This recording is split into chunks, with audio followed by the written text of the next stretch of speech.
Welcome back to episode 12 of the Bullpen. We're coming off a really special week with this episode, with this podcast, as Sean Duncan joined. And it was a lot of awesome stories that he told, a lot of cool insight, and honestly some advice that he gave to us when it comes to scouting. So it was a really fun episode. So if you missed that one, go back and check that out. But honestly, the first thing I wanted to start off with here is big shout out and congratulations to Pete. He got engaged this weekend, so congrats, Pete. That's awesome. What? Yeah, thank you. No Thank you. idea. Yeah, no, it was definitely the most nervous I've been in a while. And I wasn't expecting to be that nervous. Tyler and Drew, I'm sure you can, think back to when you got engaged. But yeah, I mean, I knew she was going to say, yeah, we've been dating for a long time. But like, I remember my coach telling me, he's like, you're going to be so nervous. I was like, no, I'm not. And yeah, that was the most nervous I've been in years, honestly. Don't know. Can't explain it. Don't know why. For me, I mean, I thought the hardest part was going to be talking to her dad. And the day of, I mean, I've never been more nervous. So I'm right there with you. But big congrats to you, man. That's awesome. Yeah, I hope it went the way you wanted it to. It did, yeah. It did. Nice. I put her all her friends, like, I had her high school friends in one group chat and her college friends in another one. And we're kind of like, gave them the rundown, what I planned on doing. They were giving me some feedback, so it went well. Nice. Yeah. Yeah, you want to make sure it's a story that she's going to want to tell for years to come. Mhm. So, awesome. Yeah. No, it went well. It was a good spot and everything. We had a photographer, too. Shout out Tino. So, Oh, yeah. nice. Well, congrats, Pete. That's awesome. Pretty big news there. That's probably the Yeah. biggest news on the podcast this week. So, but no, I mean, today's episode, we've got Adam Chris coming on. He's the assistant coach and recruiting coordinator for Illinois. So I'm excited to talk with him and get into some hitting. I think is kind of where we're going to go with him, and probably some recruiting as well. But no, looking at some of our baseball and company news, first things first, I think last week our JUCO guys released our Power 25, preseason Power 25 for the JUCO season, as some of these JUCOs are starting down in the southern states this week, I believe, or maybe last weekend. But Wabash Valley, they're coming in the preseason, and we have them ranked at number 22. And then John A. Logan down there in Carterville is ranked number 24 in our preseason top 25.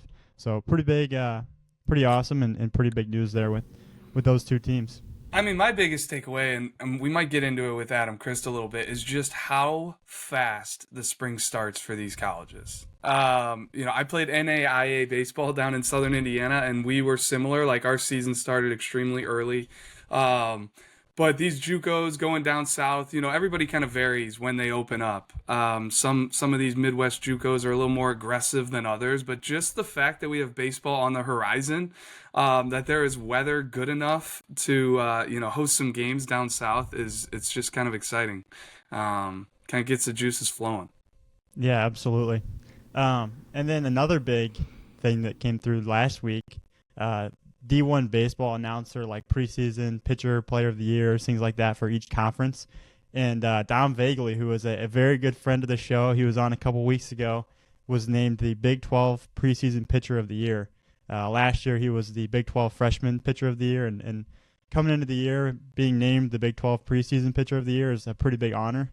So that's super exciting. Super excited to see how his season goes for him. So that'll be one guy to watch for, and that's pretty awesome to see. So another thing that D1 baseball announced this year, Illinois State is projected as the number 2 team in the Missouri Valley coming into this season, so that'll be exciting.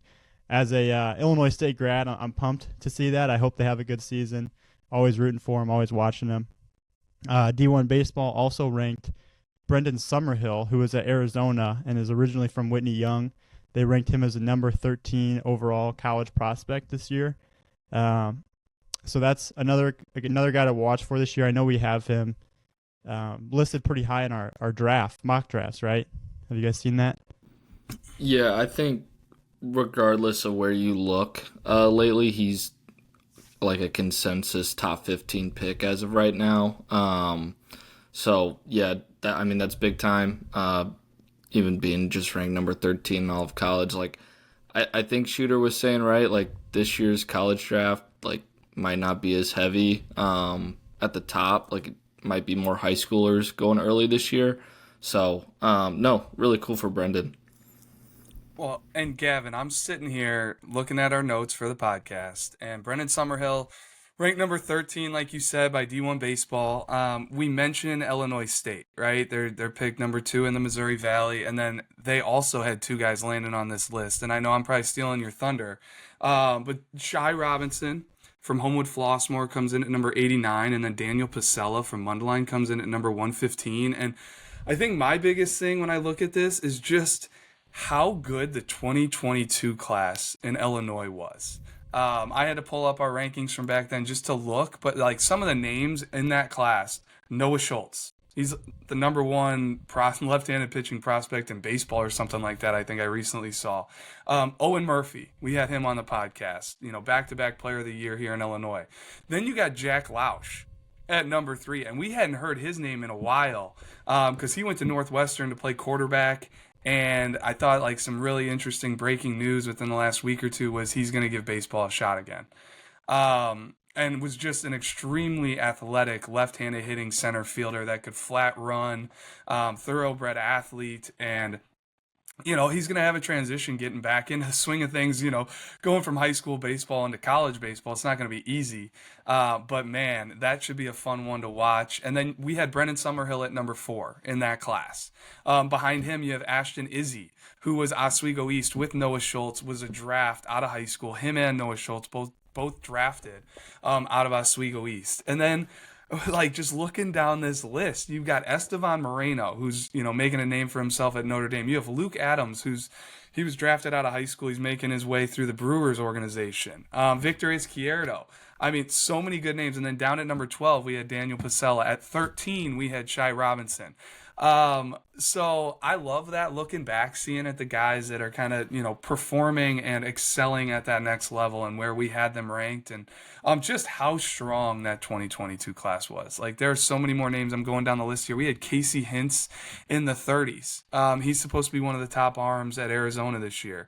And Peter, I think you were saying something about like he might have been I don't know what they do, like an all-star of the Cape Cod League this past him summer. and Pluta were both. Yeah. His dad commented on our Cole Kmet post. They've been playing together since they were little. And, they both played in the Cape this summer, and they're both all-stars. So that's not something to take lightly at all. So that's really good for both of them. Yeah, and I mean, Tony Pluta was ranked number 23. Both of them were St. Viator grads. So I get really fired up when I see little notes like that, Gavin, and just wanted to shout it out. Yeah, and I got to see Shai play this summer for the Madison Mallards. Got their hat right up there, so shout out the Madison Mallards. But no, I know he had a pretty good summer for them up there in Madison. But tonight we have our preseason pro case, which I know we've talked about quite a bit. So keep an eye out for all of our coverage throughout that. We'll have some videos, but I mean, does anyone want to touch on anything with the pro case, or just? I know we have a really good roster coming, and it should be a good night. I mean, it's going to be the biggest pro case we've ever had, and it just kind of naturally progressed that way. Like we sent out our initial invites, and it wasn't like we then extended it to a second tier group of players. It just keeps getting bigger. We open it up to Wisconsin, Indiana, and Indiana's had a nice little showing here of guys that are going to be coming over on a weekday evening to get to our pro case. Most recently, Wyatt Pennington.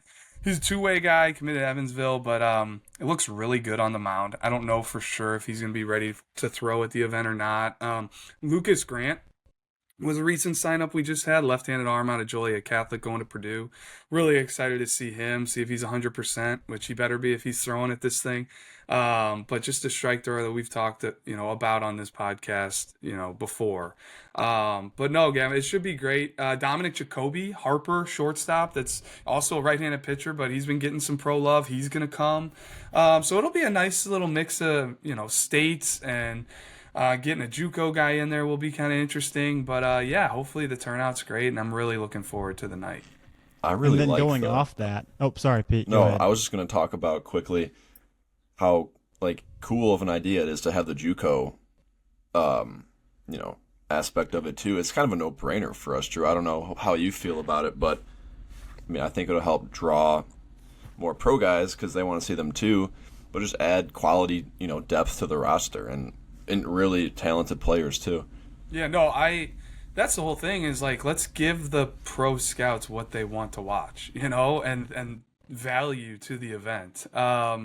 And not just to bring in a random, JUCO guy. It's to bring in somebody that is, getting that pro love, that these pro guys can get, a little glimpse of him, get his tools, an updated look at his tools. Like, how's he going to run?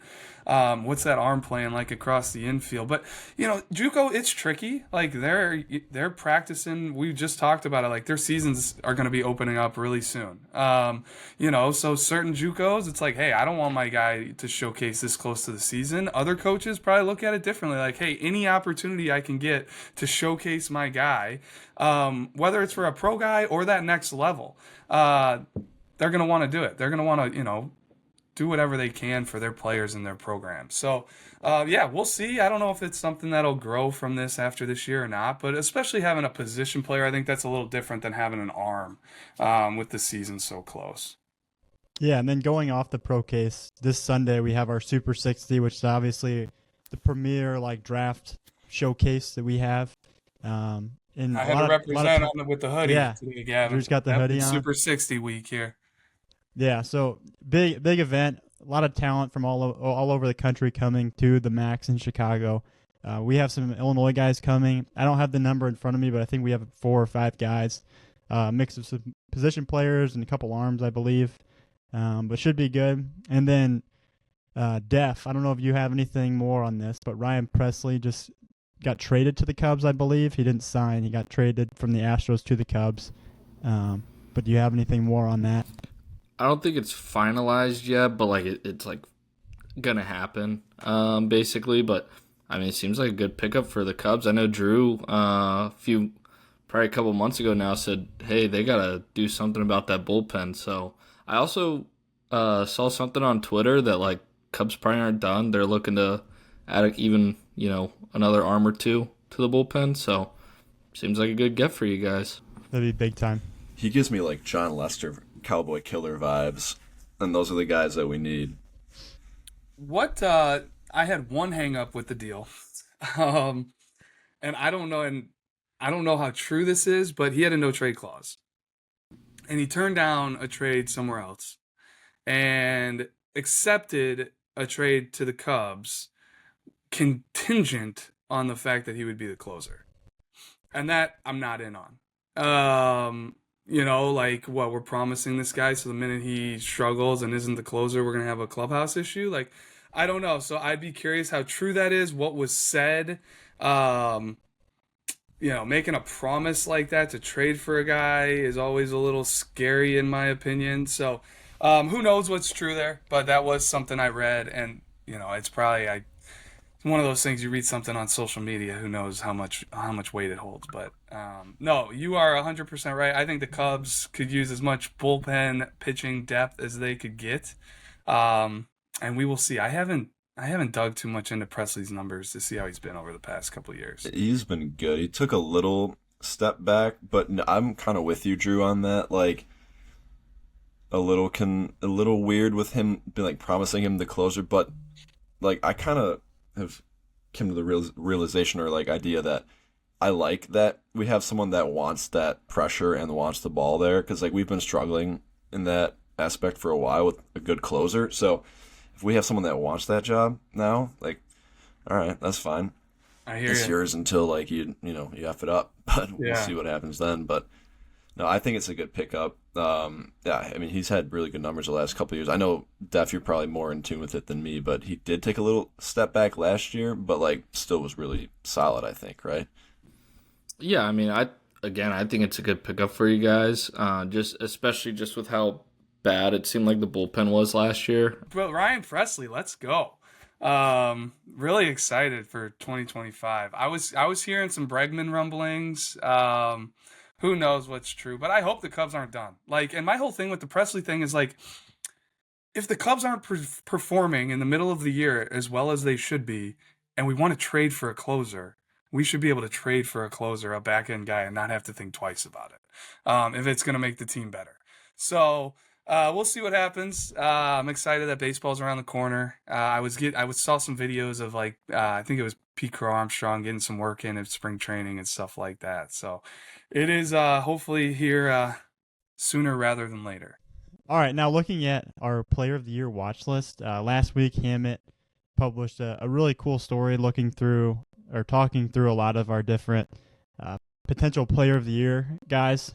He separated it by like, how did you word it exactly, Hammett? Like your top it was like tier the front versus... runners, and then it was like watch list, like breakout candidate type players. Cool. But there's really like no separation between the two. It was just kind of like, here's the guys that like first come to mind, and then like really digging into it, it's like, oh yeah, these guys too, like watch out. So if you're only like a watch list, then it does not mean like really that you're in like a second thought. It's just like those were just the first guys that came to mind, and like digging into it, you're, anyone on that list plus probably a ton of other people that I didn't even put in there have a shot to win that. So do not feel bad if you're not on that at all. So what we wanted to do on this episode was just kind of quickly look at each of our like maybe top 2 or 3 guys that we kind of are predicting to be the Player of the Year candidate. So starting off, I'll kick it off here. My 2, I went with 2, and then I did like a sleeper. I think that's actually how we all went about it. But the 2 guys that I have, Connor Essenberg and Jaden Falsky. Essenberg just being a two-way. His stats last year were ridiculous at the plate and on the mound. So he's probably one for me that I think is very likely to get our Player of the Year. And then Falsky, his numbers again, he had like over 500 with like 43 RBIs. So a really good year for him, and I would expect nothing less again this year. And then my sleeper, and the only reason I'm calling him a sleeper is because he's a 27, is Caden Wozniewski. And just being a two-way and the ability to pitch and how good he is at pitching, and then also how good he is at the plate, like I can't imagine how good his numbers are going to be this year. So he's kind of my sleeper just because he's an underclassman, but I could see him being a sneaky Player of the Year candidate. But Tyler, who do you got? I see you got a couple guys on here as well. Yeah, I think with mine you're going to see a similar theme and something we weigh when we all go through the numbers and all the stats at the end of the year. We take into account the schedule you played, right? Are you playing really good teams? Did you put up numbers against really good teams, or did you kind of have a weak schedule, right? So my 2 names right off the bat are Joe Chirotto down at Edwardsville and Enzo Infelice at Providence Catholic, right? Those are probably our 1 and 2 preseason top 25 teams just right off the top of my head if we were to, release something right now. But Chirotto, could have had a case for this award last year before going down with an injury. He's arguably Edwardsville's number 1 arm and arguably their best bat, right? He was batting .420. I looked it up before he went down with an injury last year. So just a two-way guy that's probably going to put up ridiculous numbers. And when we had Coach Funkhauser on, right, like he talks about, they try to schedule really tough. So competition's not going to be an issue there. With Enzo, he's one of the better bat-to-ball guys I've seen since I've been scouting, right? And he also has a ton of juice to back it up. So, and they're going to be playing in the CCL Blue, so competition's not going to be an issue there. And for my sleeper, I'm going with TJ McQuillan, another guy playing in the CCL Blue, another guy who battled injury all year last year, but if he's healthy, man, batting in the heart of that Mount Carmel lineup, he's probably going to put up ridiculous numbers. All right, so my turn here on Player of the Year candidates. What I thought was unique is some of the guys that I chose actually overlap and go to the same high school as some other guys that you have chose. So kind of speaks to the quality of those high school programs. Like I got a Providence Catholic prospect on here, and I have a McHenry prospect on here, and I know you threw out Caden Wozniewski and Enzo Infelice, but one of my candidates for Player of the Year that I think is poised to have a breakout Super 60 and then carry it over to the spring is Brandon Shannon. McHenry High School, we saw him a couple times last spring. He's a Louisville commit, and all he did was kind of dominate. And it somewhat came out of nowhere. He was he was an arm for them as a sophomore, but just talking to coach over there, like he really took a step this past spring, and I think there's no slowing down. He was a second team All State selection last year. He tossed 60 innings. He went 10-0, struck out 82, had a 1.86 ERA, and the reports I've been getting this winter are the velo just keeps ticking up, and the stuff keeps ticking up, and the thing that's gonna propel him, but also hurt him at the same time is the fact he plays in the Fox Valley Conference. Like, he's going to pitch against some of the best teams in the state, which is going to, boost his strength of schedule. It's going to boost the way we look at him and his value. But at the same time, like, you have one bad outing in that league, and those numbers could get inflated in the wrong way. So we'll see what happens. But Brandon Shannon, certainly high up on my list, a guy I'm going to be following closely. And then same situation, playing in CCL Blue, Nathan O'Donnell. He was CCL Blue Player of the Year last year. He's a two-way guy, but really did a ton of damage with the bat. And if I'm looking at the stats, I want to make sure I get this right, but we dubbed him first team All-State last spring. He hit 430 with 11 doubles, a triple, 11 home runs, 55 RBIs, and 43 runs scored. Minnesota commit, and really excited for Nathan O'Donnell's senior season. He was a future gamer for us. He's long been one of the best, right-handed bats in the class, and just gives Providence Catholic yet another dynamic prospect. All right, if we're going sleepers, I'm going big sleeper here, but at the same time, like, he shouldn't be. Like, the numbers he put up last year were ridiculous. Drew Kleinheider, Father McGivney. It's a 1A program down there in the St. Louis area that just continues to get better. Really interesting note I had on Father McGivney before I get into Kleinheider, but since debuting in 2019 as a school, it's a fairly new school. They went 4-15 in 2019, and since they have gone a combined 114 in the last 3 seasons, with 3 conference championships, 2 regional championships, and a second place finish in the Class 1A state tournament in 2021. So if you want to talk about a program that is on the up and up, and a school that's going to be one to watch in 1A, it's Father McGivney. Now talking about Kleinheider, he was a guy, I don't think we had his stats turned in last year. At the end of the year, these high school coaches, they send in their nominees for all state, and I was looking back through our notes. I don't know if I saw it, so I dug into the St. Louis Post-Dispatch, which does a great job down there in the St. Louis area with keeping all stats, schedules for all high school sports in Missouri and Illinois. And what Kleinheider did was stupid. He had 471. He had a 5.77 OBP, 12 doubles, 2 triples. He scored 55 runs, had 33 RBIs, and the one stat that really took me back, he stole 49 bases in a season. So Drew Kleinheider's a guy, they're going to be playing a lot of good competition. Despite being a smaller school down in that area, they'll play a lot of, bigger schools that are a lot, higher class than them. So he's definitely going to get a good strength of schedule despite being a small school prospect, and committed to SLU. Really excited for Kleinheider's senior season. All right, I can't believe that he's still on the board here. I mean, I know we're not doing like a draft or anything, but Cam Appenzeller is my first front runner. Like, I know a lot's going to depend on how much he actually pitches in the spring, right? Being that high of a draft potential pick. But last year, first team All-State for us, 43 innings, 6-0 record. He struck out 85 people in 43 innings, only walked 15, only gave up 4 earned runs all year. So, I mean, he is.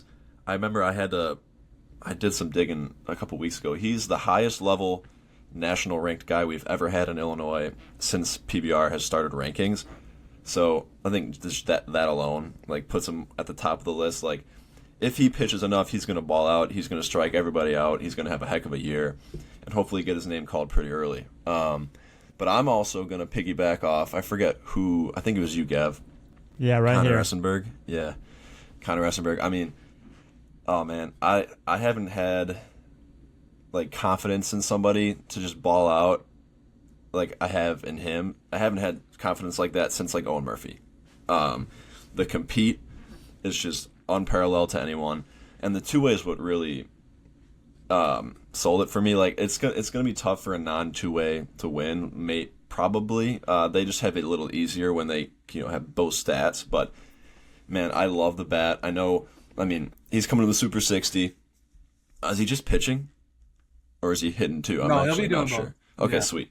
So I mean, I love him on both sides of the ball. But the left-handed arm, I mean, he'll be in the mid-90s, and then the right-handed bat, I mean, he's gonna absolutely tear the cover off the ball. So I'm really excited for him. And then my sleeper, which is really not much of a sleeper, Joey Aaron from St. Charles East. He's coming to our pro case on Wednesday. Another two-way, really athletic, left prospect. Coach Suter was kind of talking me up on him at the IHSBCA conference, but he is super excited for him for the spring, and I am too. I think he's going to have a heck of a year.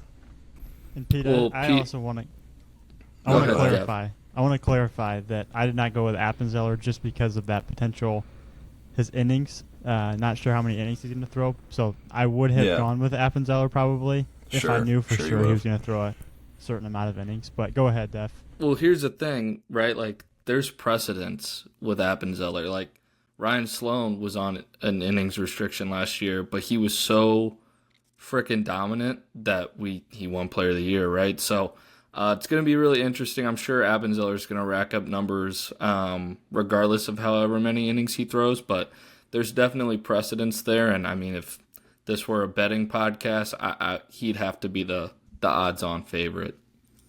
Yeah, and I mean, you just dropped the numbers there. He struck out 85 and 43 innings or something like that. It's almost two guys an inning, basically two guys an inning. And I think you said it perfectly, Tyler. Like, the thing that will be curious with any Player of the Year candidate is, for me, looking at it, is like, who's the most dominant player in high school baseball? Like, when they take the ball or they are at the plate, like, who is the most feared dominant player? And then on top of that, like Ryan Sloan, a big thing for me, and I think our whole staff, was he helped lead York to back-to-back state showings.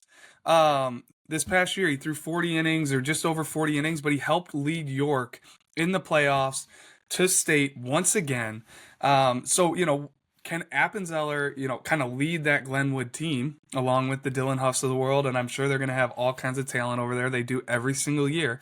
But what can they do in the postseason? Can he bring them, to the state finals? So I think that goes for anybody on this list, the Providences of the world, the Edwardsville, players we chose, but the McHenry players, can they make it to state? So very, very excited for the spring though. And one other thing with Appenzeller last year when I went and saw him pitch in a game, I don't want to say who he was pitching against just because I don't want to blast the team, but first 10 guys of the game he struck out. It was unreal dominance, and I just expect that that'll probably happen again this year, especially with how he's elevated himself. But moving on to prospect of the week here, Drew, you've got your first guy in here. Yeah, I'll go ahead and lead off for us this week. A guy I really like that I have been seeing kind of make waves across the social media landscape in the winter, which just happens every year. Guys pop on social media and it's what's real, what's not. But regardless, we've seen this guy in the past.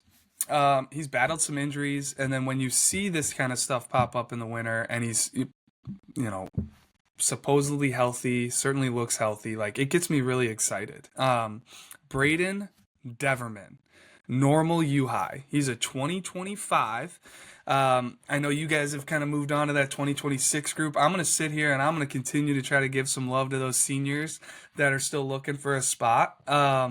He certainly deserves some love. I think he's gone through a tough couple years in high school where he's battled random injuries. This most recent one might have been an arm, but we saw him back in the winter of 2023, basically 2 years ago, up to 86. Live arm, good looking prospect as far as frame is concerned. He's on his X handle, like he's got himself listed at 6'3", 210. And I know it's pull downs and stuff like that, but the numbers are getting into like the mid to high 90s. So who knows how that's going to translate onto the mound? Who knows when he's actually going to be getting off the mound, when he'll pitch for normal U high. But any coach out there that's looking for like a late sleeper that could really, really pop this spring, Braden Deverman. So that's my prospect of the week there for you. You mentioned the pull down, Drew, and you're right. It doesn't correlate directly, but it is really valuable information. And to be, what was he, 98, I think? Something like that. Yeah, I mean, just like watching the way it moves too, right? Like right. the quickness of the arm, Yeah. the arm path, the effort, all that stuff. And to be that athletic and to just know that's in there, that's all Yes. super valuable. Yes. But I'm going to go into mine here. I got Jalen Valise from Yorkville. He's a 2026. Now, he's someone that I saw a ton of at The Rock this past summer, and I just fell in love with how hard he played the game. I don't know. Maybe Gavin Michaels is the only person I've seen that runs the bases quite like him. Always looking to take the extra 90, aggressive runner. We talked to Adam Christ about base running a little bit, and he's like, I like having to reel a guy back. He just I kind of thought of Jalen immediately. Like, he is always looking to take the extra 90, menace on the base paths. Really fun to watch. And he can pick it on the dirt, too. He's a good middle guy, 6'7" runner. And I like the swing, too, right-handed swing. Yeah, can't believe he's still uncommitted. And then my guy this week is Drew Borkowski out of Huntley, another 2026. But saw Drew a couple times last spring. There's a lot to like, just starting off with the frame. He's 6'1", 167. It's a lean frame. He's got a ton of room to grow there physically, as he continues to mature as he gets older. But really liked what I saw last spring. When I saw him again a couple times this summer. But the thing with Drew that I like is it seems like he gets better with each watch. I think he was kind of thrown into the fire a little earlier than expected last spring. He ended up becoming Huntley's one, and Huntley was a really good team last year, as they are most years. They'll be good again this year. He'll be I would presume their one again this spring. But it's a mid-80s fastball, but it's got a ton of arm side run to it, at least in game. He's run it up to 88 to 90 in showcase settings too, so he has it in the tank if he needs it. And another thing that I just really enjoyed when I saw him last year, the breaking ball got firmer and firmer as the year went on. When I saw him earlier in the spring, I felt like it was, just kind of average. By the time I saw him at the end of the spring in a playoff game, it was a much firmer breaking ball that, could be above average at the next level. So, athletic kid, athletic arm, and he'll be the ace on a really good Huntley team again this spring. So, Drew Borkowski. And then my uncommitted prospect of the week is kind of like utility catcher, outfielder, kind of can play anywhere. Adam Swanson from Ottawa. He's a 2026. And kind of with Adam, I think, and Drew, correct me if I'm wrong here, but I remember he kind of came on the board for us maybe a year and a half ago at a fall event up at the Max. And his tools were just unreal, really good. Really fast 60, strong, big EVs, strong across the diamond, or I guess he was catching probably at that event. He probably wasn't in the outfield. So, really good pop times, really high velos from behind the plate. And then I think he came to preseason All-State or something, ended up being a future gamer this past summer. But no, I really like Swanson just because of his big tools. He's a 6'6" runner, 101 mile an hour EV, 382 foot max distance. He can kind of do it all. I haven't really seen him in game, Pete. I know you saw him hit a home run last year, but when you went and saw Ottawa. But no, Adam Swanson's one that I really like. Really strong, athletic frame too. But no, Adam Swanson, uncommitted 2026. Yeah, no, that's a good shout. But the thing with him, he's athletic enough to play the outfield. That's what we brought him down to the future games for. He played a lot of outfield. I don't even know if he caught it all. Did he catch it all? Might have got a couple innings in, but he's an awesome kid. Yeah. And he plays really hard. I love the at bats he takes. He does not get cheated in the he doesn't give away at bats. I think the swing really plays. It's compact, and you hit on a lot, Gavin. There's a lot of power packed in his frame. But didn't blink an eye when I was like, hey, you might have to go play the outfield. We've got a couple other catchers. We'll try to get you some innings. He wanted the opportunity. He was willing to do whatever it took. I loved him in the dugout. I'm not going to sit here and say he can't catch, because I just think that he's got a work ethic, and I think he's going to will himself into do whatever he needs to do. And the arm is super strong from behind the plate. For his age, it's an 80-plus arm from behind the plate. So we'll see, what happens, but he's versatile. And I think in today's day and age, that is super important. And I love the makeup. I think he is a guy that's going to help any program that he goes to. So I know I just kind of jumped on the bandwagon there, but I really like that prospect of the week. Well, no, to add even more color, like I think with Adam, I remember he comes to state games, like what is that, a week, 2 weeks after future games, right? And he was on my field and he's catching RJ Duncan, a kid who was a future games arm for us. And I remember, texting you guys, hey, like the catch looks really good. Catching a future game arm that I don't think he caught down in Georgia, right? So RJ Duncan's got good stuff, and I thought he was catching really well, presenting pitches, really trying to steal strikes for RJ. So, no, I think the sky's the limit with Adam. Like you guys all said, he's got a great work ethic, and, he's versatile enough to play anywhere. Yeah, well, that wraps it up for this episode before we get into our interview with Coach Chris at Illinois. And again, we really appreciate him hopping on, taking the time out of his day to talk with us. Should be a good one, so let's get into that. All right, well, we are extremely excited and grateful to be able to welcome on Adam Christ, Illinois' assistant coach, recruiting coordinator. Been doing it here in Champaign since the summer of 2015, which I kind of feel like we're connected here after talking to you a little bit. Like, that's exactly when I started at prep baseball. We've kind of been going down this journey together, and I've been lucky enough to have you as a resource, whether I see you out at games and we're just kind of shooting the breeze on players or whatever it may be. Hey, like, did you see this guy, Adam? Oh, did you see this guy? And kind of bouncing guys off each other. And then just learning a lot about, how you go about your business, what you look for in players. So I've been extremely grateful to, have the relationship with you, and just want to say thank you for joining us. Pleasure to be on, and thanks for having me. We have kind of been on a journey together, and the winter phone calls of, hey, what have you seen? What have you heard? They're always enjoyed.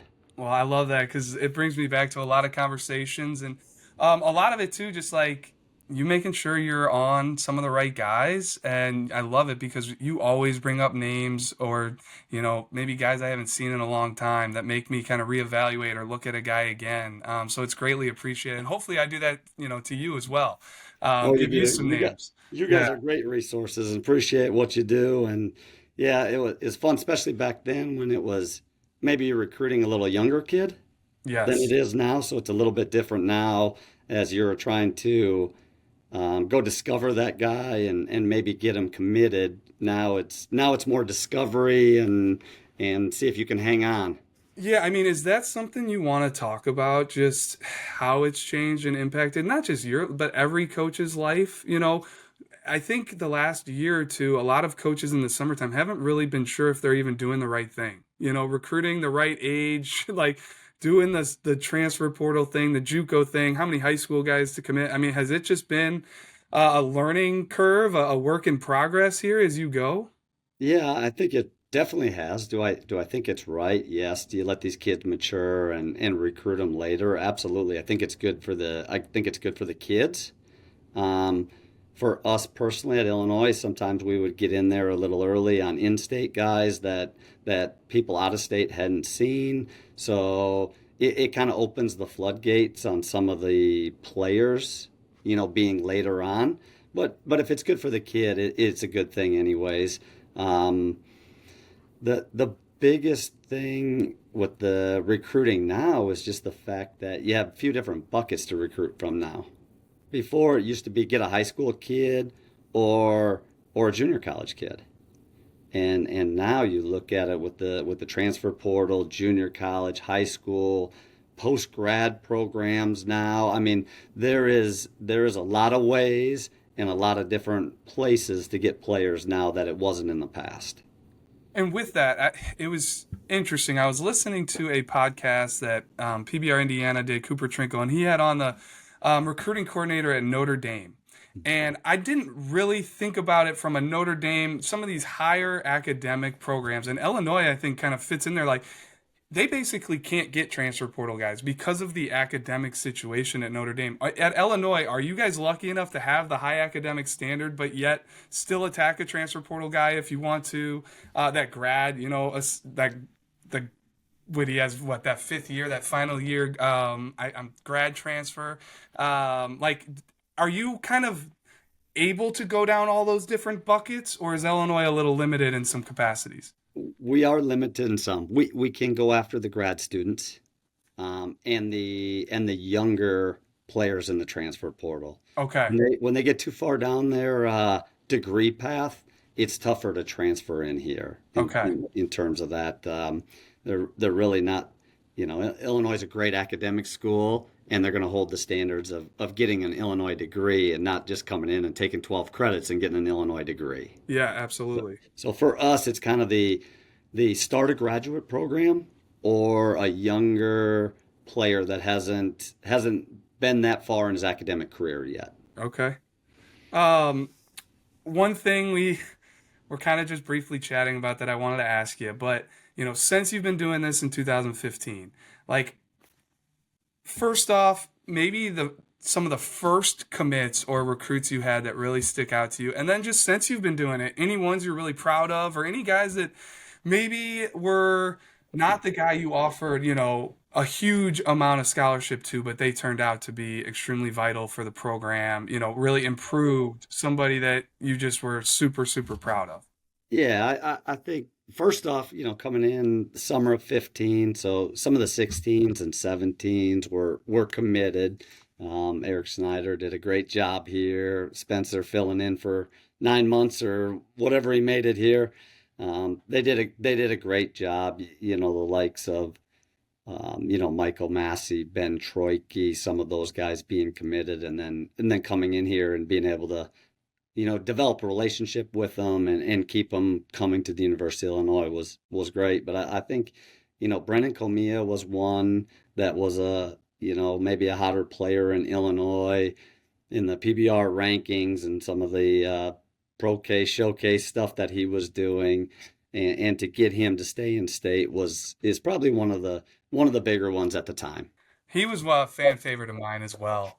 So I'm glad you brought that name up. Like, he was a guy that we brought to the future games as a year younger. He was an underclassman there and really showed out. I couldn't believe it. I think it might have been my first future games, either that or my second one, but I was just really struck with the amount of polish he had, like, overall in the game, and then just the way he swung the bat, the amount of kind of jump off the barrel he would get for his size and things like that. And then to see what he kind of did at Illinois is always fun to watch. I feel like you guys have had a string of middle infielders, high level middle infield. Is that something that's like really, it's like something that you take a tremendous amount of pride in? Because I feel like every single guy can really defend, whether it's at shortstop, second base.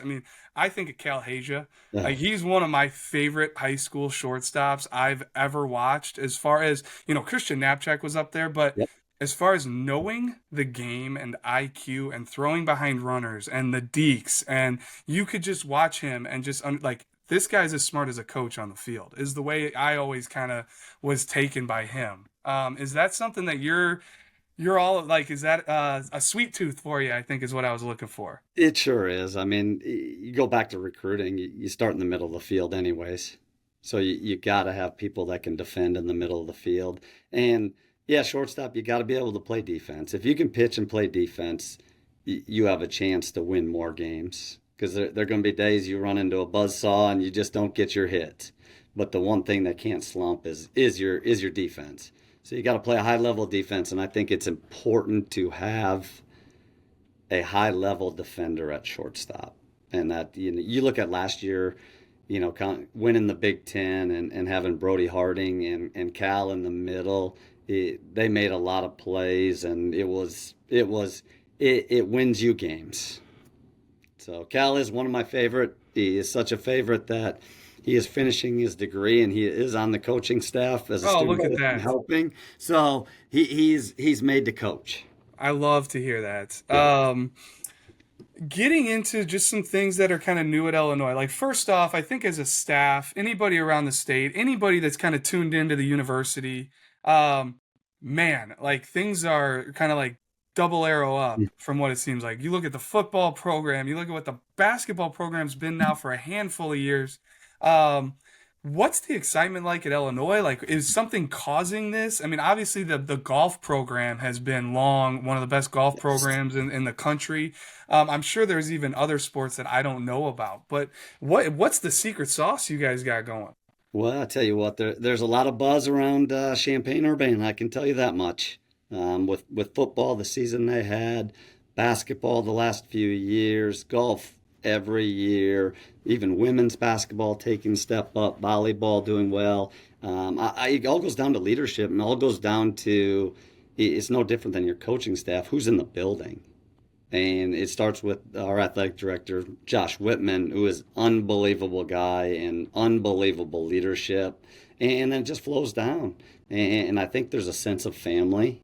And I think there's a sense of hard work, and winning's an expectation.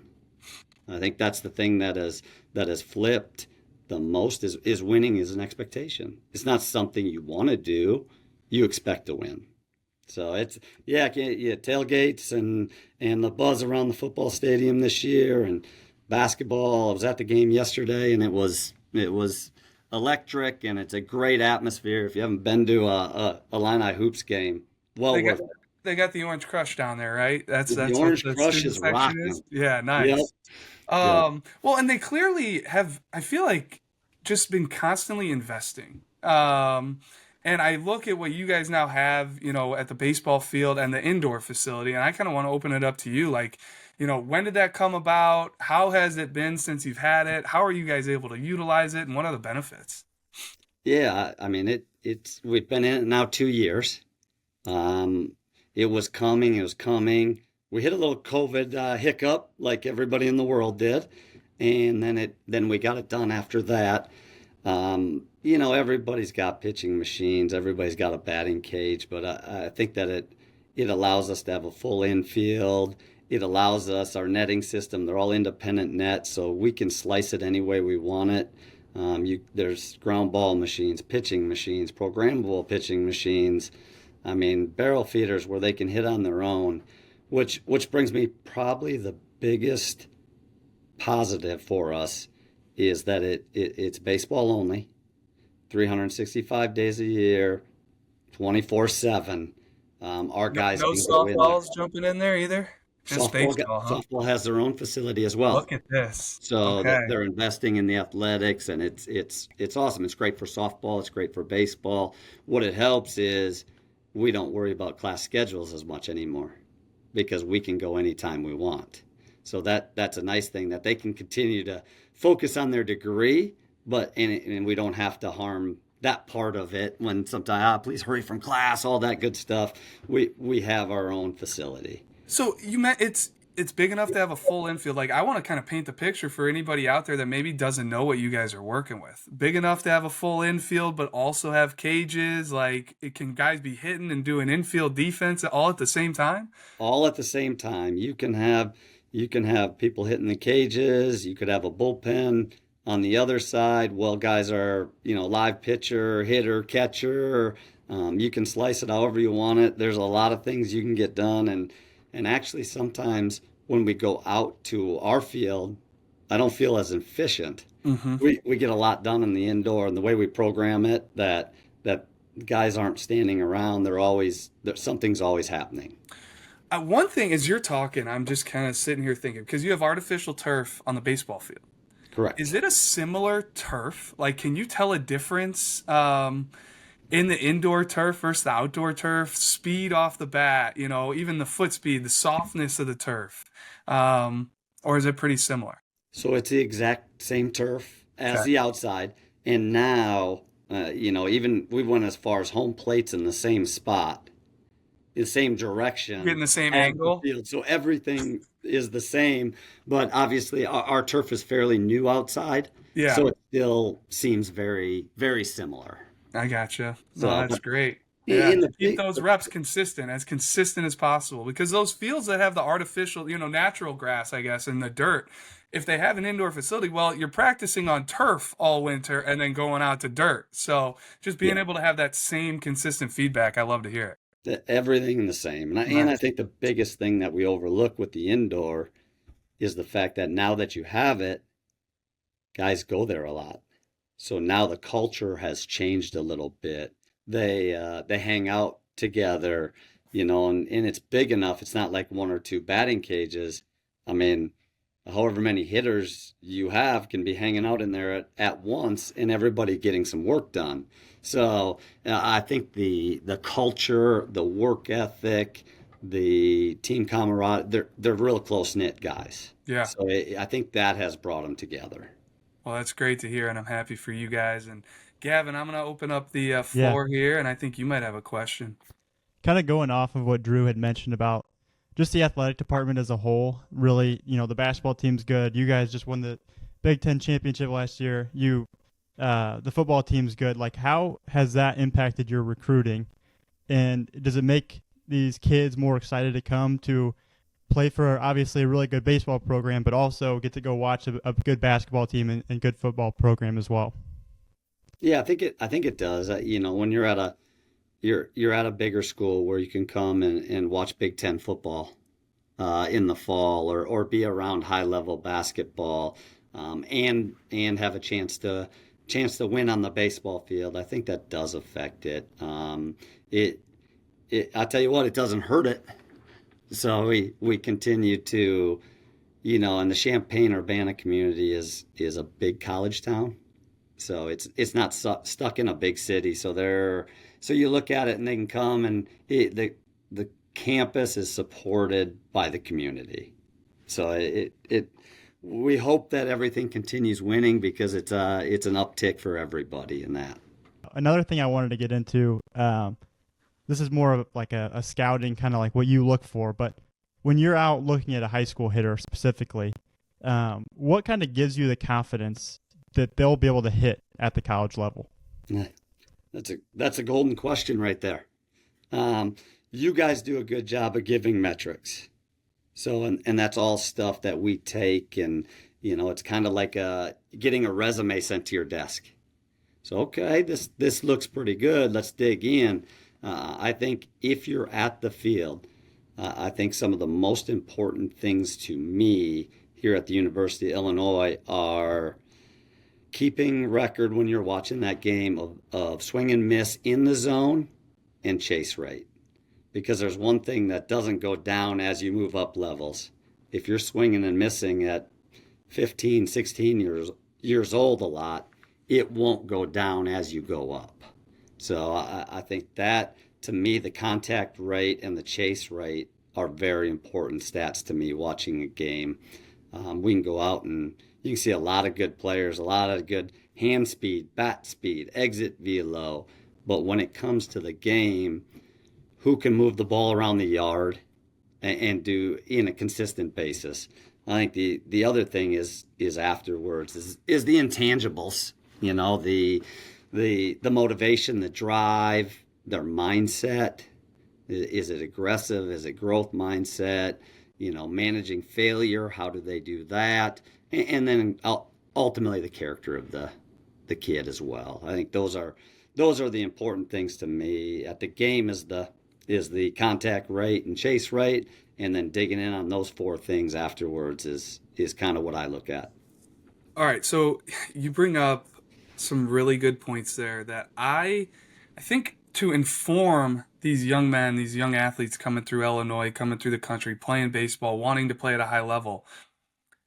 And I try to tell these players before events when we give our speech, but there's so much more to the game than just, hitting a double or, hitting 400 in the spring or, going 3 for 3 in a game. Like if Illinois comes and watches you, or if Prep Baseball reports at a game and comes and watches you, we know you're not going to go 4 for 4 all the time. Like you're going to struggle. It's part of the game. So you mentioned these things about character and, like these intangibles.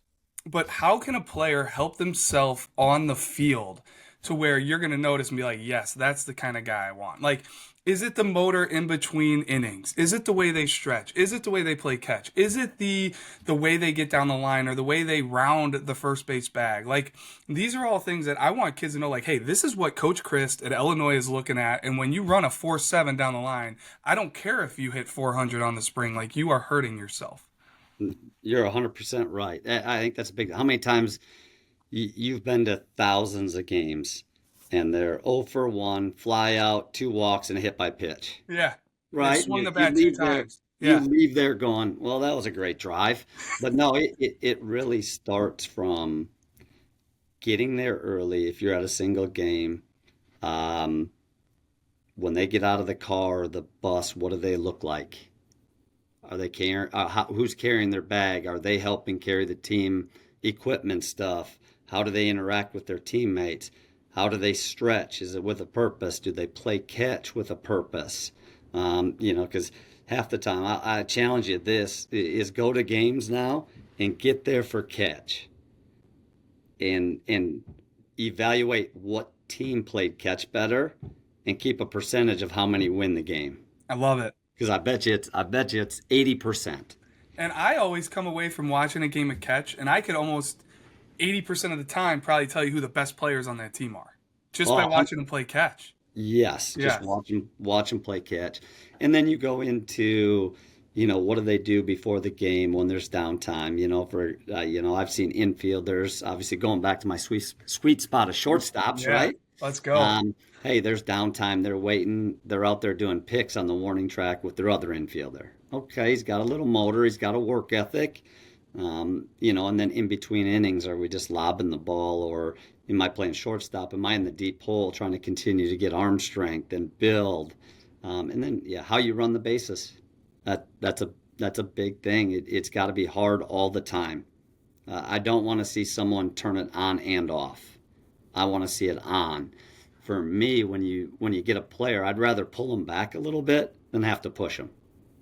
So that motor's a big thing to see. When that game hits, what kind of motor do they have? No, this is gold for me to hear you say all this, because we are in the day and age of where the 10-second clips on social media, everybody thinks that's gold and that's what's going to get them a scholarship. And like, my whole thing is, and we do it too, we put out video spotlights on players. My whole thing is, hey, those can get you noticed, right? But like, you go earn everything on the field. And to me, that's never changed. And honestly, I want to feel your opinion on this too, get your opinion, but I almost think it's never been more important to do the things right on the field, because it's never been harder to get a Division I scholarship. So the intangible, there's a lot of good players, and more so than ever, that are fighting for these very, very limited spots. So I feel like now it might turn around a little bit to where the intangibles have become even more important.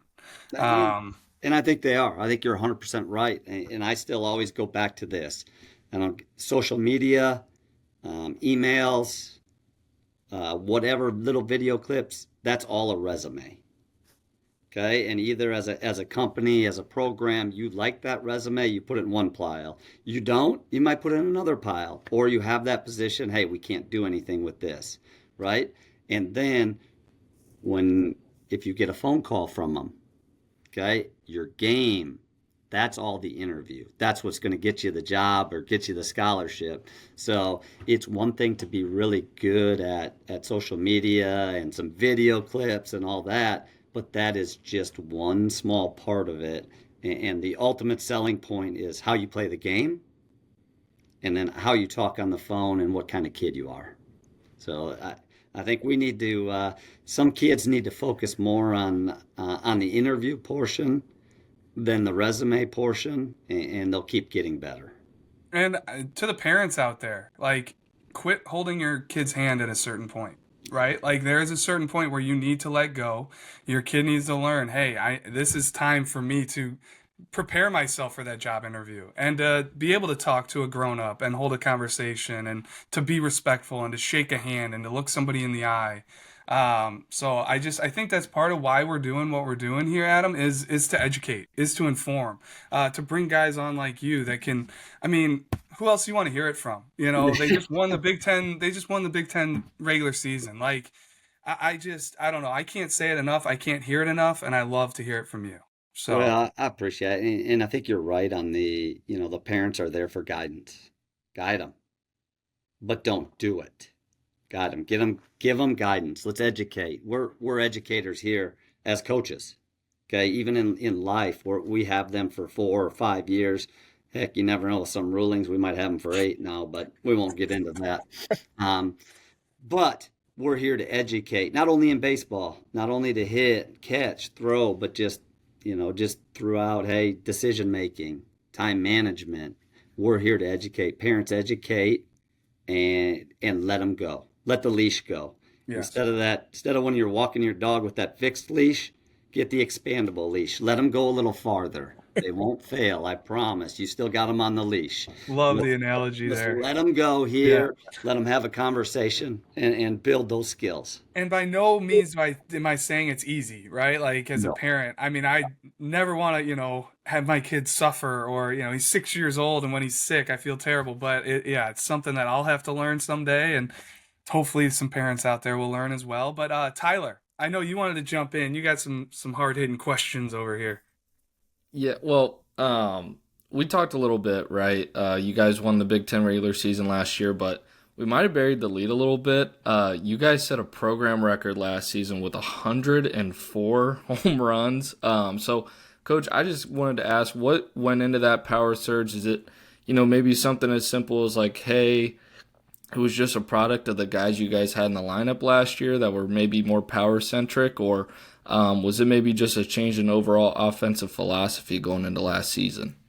Yeah, I think there's a couple things that go into this. Number one, yes, who we had in the lineup. I think that always plays a part. I always look at each fall as being a new year. Okay, you might not. This year is probably going to be a different year than last year. Okay, sometimes you run your way to second base, sometimes you hit your way to second base. We might have to run our way to second base more than we hit our way this year. We do have some good thump left in the lineup, but we also have went up on team speed. So I think we'll be able to create more offense. It kind of goes back to my hitting philosophy a little bit first. And again, getting them for 4 years is the best thing you can do. I always think, and you go back to the contact rate and the chase rate. Okay, so that's my steering wheel. If they have a steering wheel, we'll build the engine. We have a really good strength and conditioning program. Coach Henry is unreal here. So I have no doubt that the engines will be built here and the power will come. But if we can't make consistent contact, we don't have to worry. We're gonna hit one every once in a while. So I think it goes back to being able to have a higher contact rate and build that engine through strength and conditioning, through natural maturity. I mean, you look at pro ball and the scouts, what do they talk about? The last thing that comes, power, right? So you continue to develop that, and all of a sudden you start having older guys that, next thing you know, you set a program record. So to me, it's important that you don't try and do that from day one. And that was never our goal, is to set a program record in home runs. And it never will be our goal. I think it'll just happen if the process is right. So Tyler, you may have a follow-up off of this, and if you do, feel free to speak up. But I definitely had a follow-up. Your high school classes in general now, I think across the D1 landscape, the Power Four are probably smaller than they've been in the past. So I feel like before you'd be able to dream on a guy. Hey, I love the upside. I love the frame. I love the way he runs. I think he just needs to get stronger. We can build the hit tool. You mentioned building strength when they get to Illinois, and I think the reason I asked this question is I have been kind of just yelling from the rooftops, hey, high school guys, you need to get as strong as you can get. Like, if you want to compete at the college level, like, you need to physically get your body ready. Like, how do you look at that today with looking at a high school prospect that maybe isn't as physically mature? Is that going to scare you as much, or do you have that much belief in, the strength and conditioning in Illinois that that's something you can build quickly? Is there a certain level they have to be at? Or is it more you're looking at, hey, this is how this swing works. This is the foundation. And if it's 20 pounds here, like, I'm still going to take a chance on this guy. Or, man, they got to be ready to impact the team right away. And it may depend. I know that's kind of a loaded question. But once again, just trying to help these high school guys, like, how important is that strength? Strength is really important. I think what gets overlooked is flexibility and mobility and flexible strength. And I think that's missed in some high school weight programs is how mobile can you be. So yes, overall, yes, strength 100% important. I think if the swing works, if there's a pretty good base, the direction's good, they're swinging at the right pitches, and you're like, man, this kid can run a little bit, he can do this. Hey, 10 to 15 pounds, we're not afraid to take that. Okay. And develop that. Again, it's going to go back into your roster management. What do you have in front of him? What do you have? What else do you have coming in? So it goes back to recruiting a little bit too. There's kids you don't recruit that could play here. Yes. But you just don't have that spot right now. Yes. So and that's a great, I don't know if kids realize that. Like, hey, we've recruited 5 shortstops in the 25 class. Like, talent-wise, we'd love to take you, but we're kind of loaded here. And I think that's where players don't realize, too. Like, you may be tight with another Big Ten assistant coach where it's like, hey, I just saw this guy. We can't take him, but you guys may want to give a look at this guy. Like, the word of mouth, just the fact that it is kind of a small, close-knit community. And kids don't realize that, like, they think because Illinois doesn't recruit them, they're not good enough to play there, and that may just not be the case. Yeah, that's not the case, and now even with the limited rosters, there's going to be more of it, and it's you're going to need your arms. Absolutely, right? So always. those you're going to need those, and the kid might be good enough, and he might be a kid. Yeah, you dream on. You're like, yeah, by a sophomore year, junior year, he's going to be rolling. But we just don't have that spot right now. Yeah. So because we have to go get a catcher. Yep. Or, we can't take that shortstop. We got to get a catcher. So by all means, that I think that's the one thing with parents don't understand sometimes is that we just can't do anything with it. Great player. Love him. Yeah. But we can't do anything right now. Even if, let's just say, you are loaded with right-handed hitters. And you're one guy in this class. It has to be a lefty. Like, I have to balance out the lineup. And you may really want the guy, but it just doesn't fit with that lineup you're trying to build. There's so many factors. I bring that up, but so many different factors that go into building a team like you're trying to do. And one that will sustain success, not just for this year, but to build off of it for years to come. Yes. That's huge. It's just kind of, you got to be able to build success, and with that is just build your roster. Gavin, I think you might want to jump in here. Sorry if we steered away, but no, you're good. You might have already answered this talking about the strength and mobility, but for a freshman coming in, playing at Illinois, playing in the Big Ten, for you guys, what is some of your key areas? What are some of your key areas of development for a freshman to get them ready and transition them from high school baseball to Illinois playing in the Big Ten? I think that goes, if you recruited the right guy, they should have the skill set to play. So to me, it's the brain. It's the mental side of it. Okay, now how are they handling all the time management stuff? Going to class, tutors, practice, weights, and then how are they handling failure? Because, when you get here in the fall, there's going to be failure in baseball all the time. How are they handling that? Are they showing up? Do they have a work ethic? Do they have a way to a routine to get them through it? To me, it's not as much physically as developing routines and a mental approach to winning each day. Okay, we can't look at you can't, as a freshman, you can't go and say, hey, I got to win that starting spot, right? Yeah, that's the end goal. But how are we going to do that? Let's focus more on process than we do our end goal, because we don't control that. Coach Hartlove controls if you start.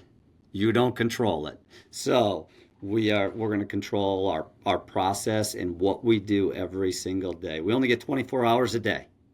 How are we going to use those? So that I think that's the biggest thing with freshmen, heck, even some of the older guys, is what are we doing each day to be a little bit better, to win that day. And I don't care if you're going to win in the classroom, you're going to win in practice. You just got to commit to winning each day.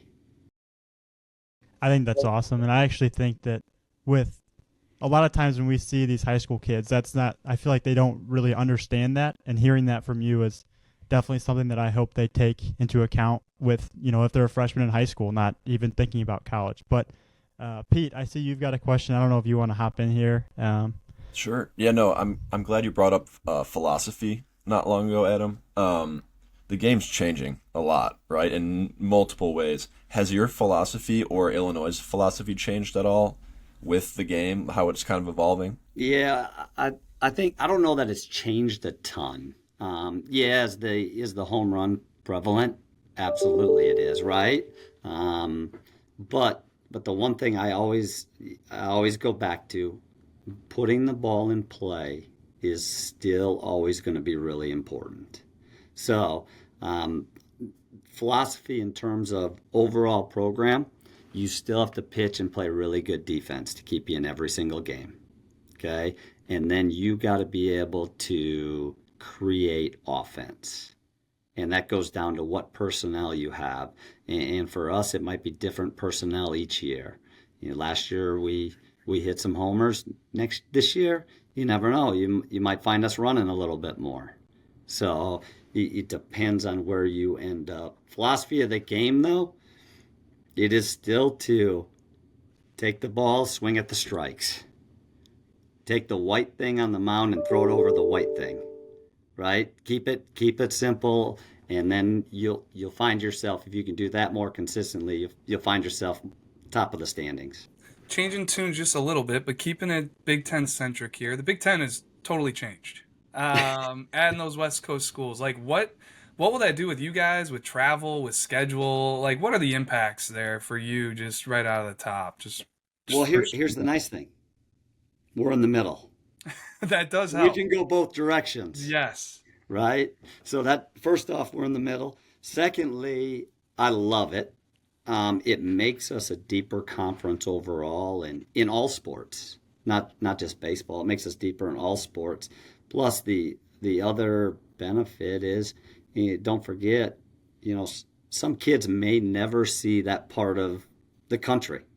So now they get to travel there in college and get to experience a different state or a different area that they might not go. So I love it. The 4 teams out west that we added are really good baseball teams.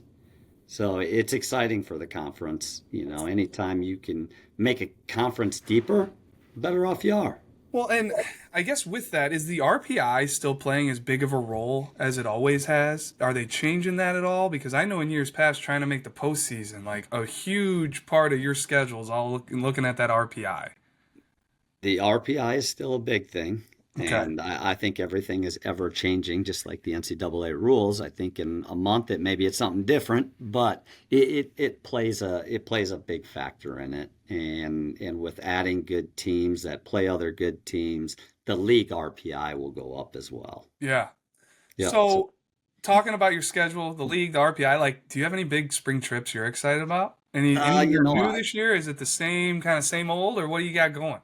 No, we got weekend 3, I think a lot of people are excited for. A lot of scouts are excited for, because we go to Vegas for a tournament. Okay. So, everybody will, go there. You got Texas Tech, and Washington there. I think it was scheduled before Washington was in the league. Yeah. So we get a little non-conference game against them. Okay. So that'll be something different. in the minor league park out there. So I have not been out there, but first 2 weekends go down into Texas and play Abilene Christian, which is a really good school, and then play Texas State, who always is a good school. I So was gonna say a couple of years ago they were one of the top mid majors in the country. I felt like had a yeah, whole bunch of arms throwing mid 90s plus. yep. So we're gonna tie the cleats on tight. All But right. and that goes back to getting yourself ready for a conference season. We like to go play anywhere, Yeah. so we'll be ready to go. And in warm weather too. It sounds like Vegas, Texas, you're going to some good spots. Should get It some is, warm yeah. weather. That can't hurt. That's for Yeah. sure. Well, Tyler, I think you shot a note in here about the X. Do you want to ask that question? Phrase it how you want. Yeah, we obviously, just being in the industry we are, with parents and recruiting, a big topic is, coaches following kids, on X. For you guys, is that just, a way to follow kids? Maybe a way to, hey, these guys are on our list. Maybe it's the younger kids, right? The 27s, the 28s, guys you guys can't technically talk to yet. Is it just as simple as that? Hey, we just want these guys on our follow list. It's an easy way for you to just keep track of what these guys are maybe doing in the spring and summer. Yeah, I think it's a great way to keep track of people, because it comes up on your feed easier. Personally, when I follow somebody, there was some kind of interest. I don't know to what extent that's going to be. It was enough to be like, okay, let's see what else we got, or I'll dig in on their X profile and kind of see what else is in there. But I do think it goes back to when we were talking about it's all part of your resume. I'm trying to gain information, and personally, I do like direct messages. Obviously, some of the young kids you can't respond to, but it keeps a clean log for me of, okay, remember his video, that kind of stuff. So I do like direct messages. Sometimes when you get tagged in them, it can get a little out of control with some things on the X, but I do like the direct messages from recruits just to kind of keep it a little cleaner. Well, Tyler, I that may be was stealing your follow up. Go ahead. Are you going to ask about like tagging a whole bunch of schools? Because yeah, that's yeah. one question I had, Adam. Is like, is it a turnoff if 26, with a good swing, is tagging you, but they're tagging 47 other schools? Like, do you lose that personal touch with that? I will tell you this: when he sends a direct message with the same thing versus when he tags all the school, it will have different meaning. It most definitely will have different meaning. And I know I'm not naive. They're direct messaging, 100 other ones too, but at least I don't see it. Then I won't believe it in my brain. So no, it is. I mean, when they put it to every school, it's like, okay, he's fishing. Yeah. He has And no direct interest in the University of Illinois. He's trying to find a spot. yes. And Yeah. that's kind of the way I view it too when I see those come out. And Tyler, if you had a follow up, sorry if I stole your thunder there. No, you're good, Coach. I do have one more follow up with this. We talked a little bit about parents kind of letting their kids off the leash as they get older. When I was in high school trying to get recruited, something I did was personally email coaches. Mhm. Is that something you still find value in, or is it easier for you? Hey, if they're just DMing me on X, it's an easier filtration process, or would you recommend kids potentially emailing you with a personal email and some video? I still like the personal email. That might be different than people, but I still like it, and I have a folder system to keep track of the emails and the videos. And obviously, if they're younger, I'll file them and wait. If they're of age to recruit, then it can go a couple different ways there in terms of next steps. But I think the biggest thing for parents sometimes when the email, great thing is their spring schedule, midway update, summer schedule, midway update. That way, when we're running around different places, you can be like, oh, yeah, I remember this kid. I like this kid. I'm going to be in the area. There's a schedule. Yeah, I'll check with his coach, make sure, or him that he's there. But it just gives me a way to maybe see a couple more people when I'm in that area. I had a random question. What do you guys like for summer ball? Do you guys have like a philosophy for that? Like stay close or get them in the best league possible? Because I know with the transfer portal, like you obviously don't want your guys to get poached, right? And I know some schools have to they deal with that. So do you have like a league that you really like try and send your guys to, or what do you guys do for that? I don't think we have one league we send them to. Obviously, the Northwoods League is right around here. And if the guys want to, we try to keep them around here. Parents can still go see them play in the summer. The biggest thing is to find them a spot where they can be successful and get the at-bats or the innings they need. Take away the league name and put them somewhere where they can continue on their development program. That's more important. The poaching, that kind of stuff, I'm just not worried about it. Because you can be anywhere in the country and get poached or taken. So to me, if you build a relationship with a kid and he leaves, it's part of it. So be it. Do I like it? Not one bit, right? But you're not going to change it if you're in League Y or League X. So it's just one of those things. Be good with your players and build good relationships with them. It still ultimately might not matter, but at the same time, do everything you can to give that kid a positive experience. But yeah, I'm not worried about the poaching. It will happen, yes, but at the same time, worry about their development, worry about them continuing their life versus what could happen. Well, outstanding stuff, and you've always been awesome to me and to just our staff and to what we do here, and I'm very thankful to have the relationship that I have with you and to be able to get you onto the podcast and spread some of this knowledge. I thought it was outstanding stuff. So thank you so much, Coach. If anybody else has a question, I would say speak up now or forever hold your peace. And really appreciate you jumping on, and we're looking forward to following and seeing what you guys can do this spring. Yeah, no, I appreciate you guys. I don't think kids understand how much you guys really do for them. We try. That is just and when people ask, there's probably not a day that goes by that I don't look at some sort of PBR something. And it's the best way for a kid to get information out there. So you guys do a good job. I give you some crap once in a while, Drew, boots on the ground, but it's all fun, and our boy I'm sure I deserve it. Our boy Mazzacano looks good on the mound, man. Well, I can't wait to see. You got a lot of guys coming in that I'm interested in, so I wasn't gonna, call you out on the podcast to hear about some of these guys, but I'm definitely curious. So Braden's one of them, and there's plenty of others. And no, any crap I'm getting from you, I deserve it, and hopefully I'm giving it back. So, no, thanks again, Coach, and I can't wait to see you out this summer. Yeah, I appreciate it. Thanks, guys.